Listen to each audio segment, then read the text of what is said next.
Yes, guys, welcome again. This is end of the internet in this lecture.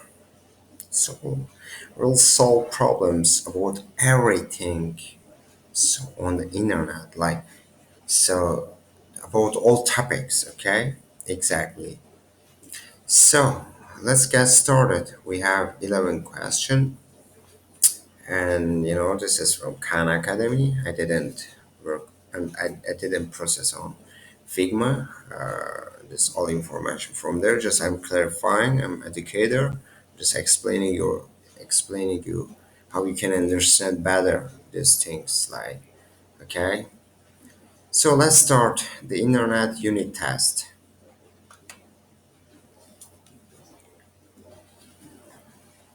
Okay.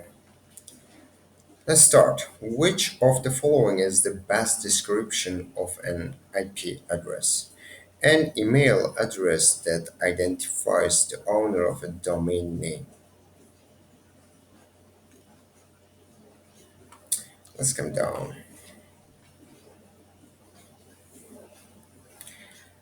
An email address that identifies the owner of an internet connected computing device. A number that identifies each computing device in the world. A number that identifies internet connected devices. It's saying you. Which of the following is the best description? Name address. An email address that identifies the owner of the domain name. An email address that identifies the name.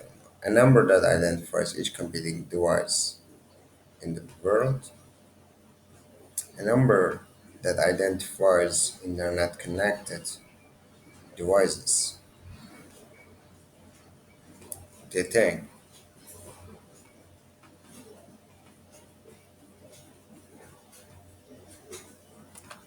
Do you think is that true? I will choose, but so now you'll hear some sounds like bub bub, like blah. Do you think it's true? Or this one? Which one between them? That's it. Ah, why I did it?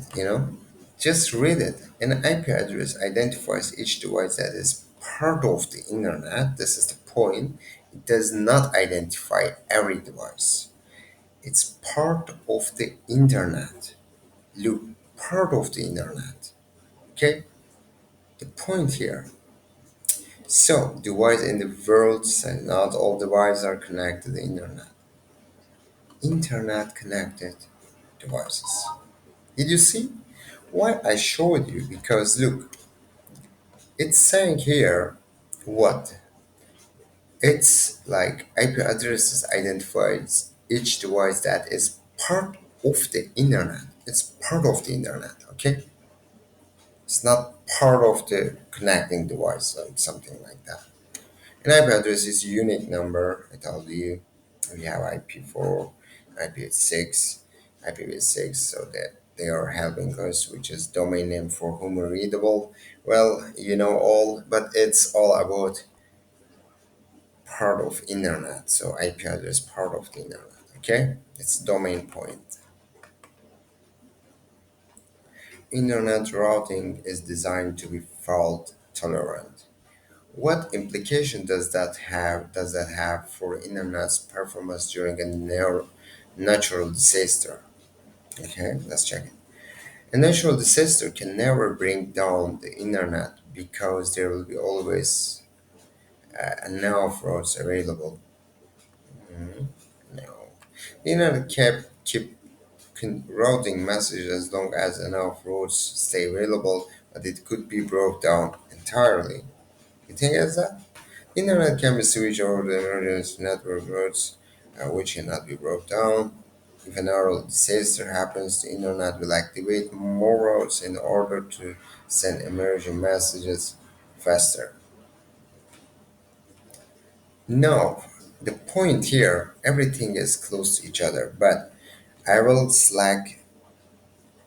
sometime the false one because incorrect one because the description below it is much important to than make to true.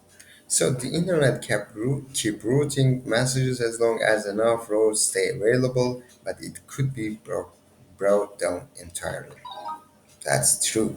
Thanks to these redundant routes, the internet can survive number of failures but not complete failure. So that's true.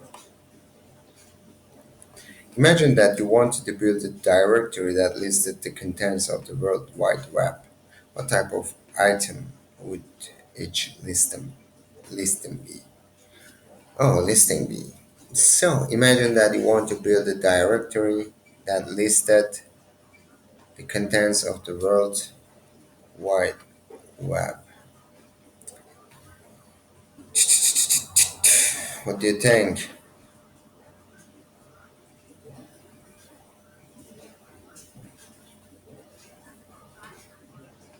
What do you need? This one? That's too fast. Yeah. Oh, you might need calculator. Okay, we'll check if our math is bad. Curious used a tool to measure how many bits she could transfer over to her office internet connection. This table shows the kilobits transferred each sound. Okay, we have bits, kilobits, megabits. It's going like that up. Okay, the second kilobits transferred. Okay, we have 840 kilobits, which is like you can say 840 like no, sorry. Yeah, so each kilobits, so 1 kilobit, like 1,000 bits. Okay, and we can think for that. So, like what? It will be 840,000 bits. So, anyway, let's come here. If I use wrong, I have little sleep. But yeah, I'm just trying my best. What is bandwidth of the connection? Um, so let's say it at 16 and um, but it's not calling all right. It's second. Okay, 8, 8, 16, 16 plus 6, let's say like 22 and 22, 3, 1,000, and we like closer to 4,000. But the point here, I think we are looking the big one. So which one is true? Which one? Which one? Which one? Kilobits, kilobits. It's this one. That's right. True. Gartner set up a network for a garden using a variety of devices. Okay, smart temperature sensor. It runs a program that checks whether the temperature is above or below the target range for the time or for that time of day, and then triggers the heating or coding systems when needed. A security camera, it is a machine learning algorithm, which is my part of my job. Machine learning is maybe computer vision or also there's some pixel reading and yeah, a desktop computer it generates a graph of temperature, send the data from temperature sensor. Whereas router it uses networking software to enable the sensor and like which of devices in the network are considered computing devices. Just the desktop computer. Just the desktop computer or wireless router, the desktop computer, security. Do you think all of them? Let's try. I will confuse you a little bit. Right. So, this one is true. What do you think? Router, camera, sensor, the computer. What do you think? All true, you're wrong. All they are competing devices. What do you think? That's true. True.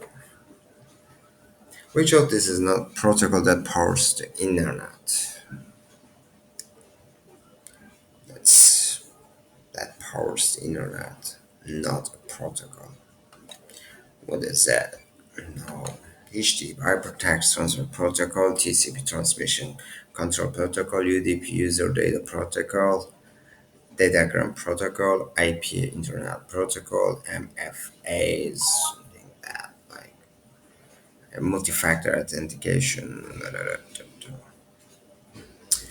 In 2015, researchers Ezra Agatay and Aaron Sharif will college students to understand the differences between the students that had contributed to Wikipedia and those that hadn't.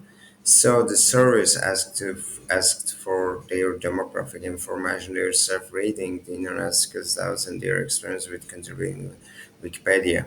The researchers analyzed the survey results and using statistical analysis to discover the relationships between graphics, internet skills, and Wikipedia contributions. Which of the following research findings are not indicative of a digital divide? Indicator socioeconomic status was not a significant predictor of whether respondents had contributed to Wikipedia. Female survey respondents were less like the males to have contributed. Asian American and African American respondents were equally likely to have made contributions. The Mansour response were more likely to report lower in skills. What do you think? Not. It's saying not.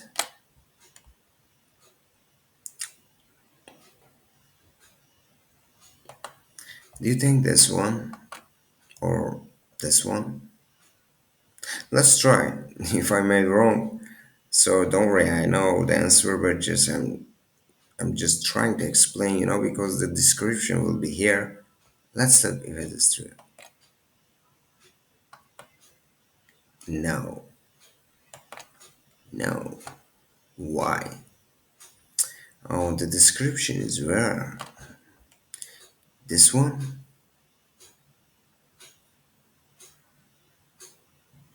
This one? This one? How many answer is there? I didn't see two answer.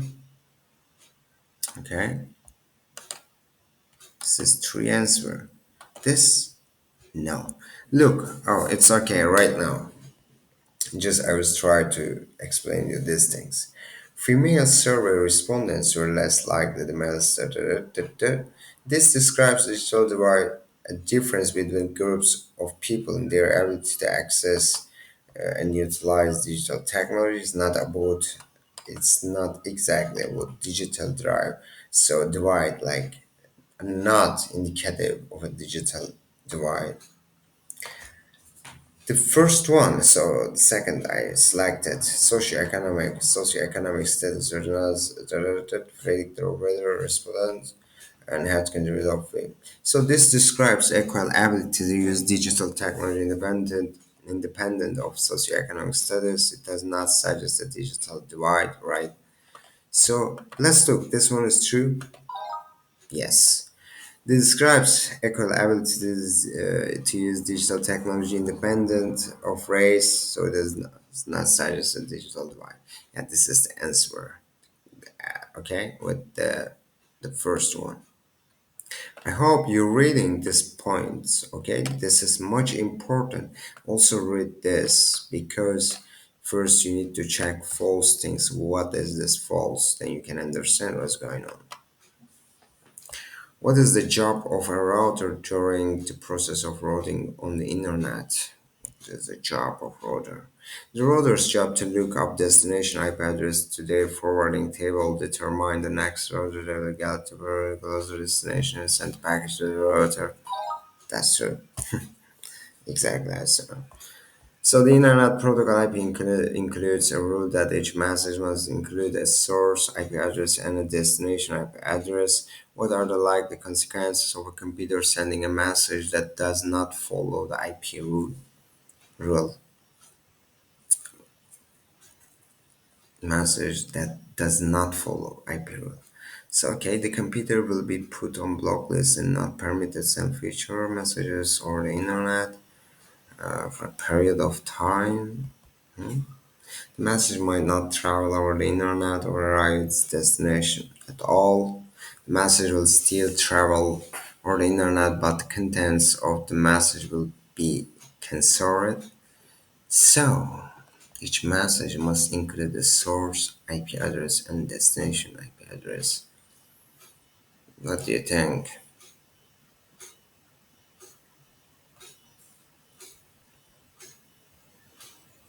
Think what are the likely consequences of a computer sending a message that does not follow that IP rule. So which one is saying that? Look, I put on blocklist or not permit to send future messages over the internet a period of time. The message might not travel over the internet to arrive at its destination at all. The message will still travel over the internet, but the contents of the message will be censored.